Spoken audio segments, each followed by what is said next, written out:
ભાઈબંધ મિત્રો, આજે મારા ઘરે બ્રિટિશના ઓનર ભદ્રેશભાઈ ઠુમ્મર લંચ લે છે. જુઓ તમે, આ દ્રશ્ય જોઈને મને ખૂબ આનંદ થાય છે. આપણે એમના રેસ્ટોરન્ટ જેવો તો ટેસ્ટ ન આપી શકીએ, ત્યાંના જે જીરા રાઈસ, દાલ ફ્રાય અથવા પ્રસંગ હોય ત્યારે જે ગુજરાતી રાઈસ ને દાલ તમારા જેવી તો ન બની. પણ તમે શું કહેશો ભદ્રેશભાઈ, દાલ કેવી બનાવી છે? આ કઈ પહેલી વાર નથી, ઘણી વાર અમે અમારા ભાભીની હાથની દાળ ખાધી છે. બરાબર. અને એમાં આપણા પરિવારમાં તો ખબર છે ને કે ઘટતું જ ન હોય. અને સ્પેશિયલ તો છે ને ચટણી, હેતલ કુમારે ચટણી બનાવી છે આ મારી રેસીપીની. હા જો, એટલે મારે ટેસ્ટ કરવા આવવું પડ્યું છે કે એને બરાબર બનાવી છે કે નહીં એમ. એકદમ કેવી બની છે ભદ્રેશભાઈ? ચટણી પરફેક્ટ બની. હા. અને દર્શક મિત્રોને તમે આ રેસીપી બતાવો એટલે લોકો પણ આની મજા લઈ શકે. બતાવી ચૂક્યો છું, મેં વિડીયો અપલોડ કરી દીધો છે. તમે આવ્યા એ પહેલા વિડીયો અપલોડ ચટણીનો થઈ ગયો છે. અને ચટણી જો મારી ડીશમાં પણ છે, ભદ્રેશભાઈની ડીશમાં પણ છે.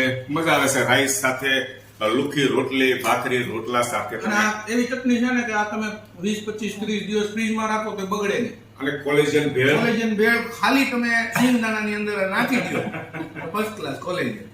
ખૂબ આનંદ થયો. આવી રીતે ભદ્રેશભાઈ ઠુમ્મર ભાણિયાભાઈ છે અમારા ખાસ, અને અમારા ઘરે આવતા રહેજો તો અમને ખૂબ આનંદ થાય.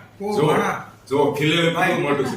ઓ બ્રાહ્મણ ને એક ભાણો. વાહ ભાઈ વાહ, સાચી વાત છે. ઢગલા થઈ ગયા. 100%. અને એ અવસર મને મળ્યો ભાણિયાભાઈ. ખૂબ ખૂબ આભાર.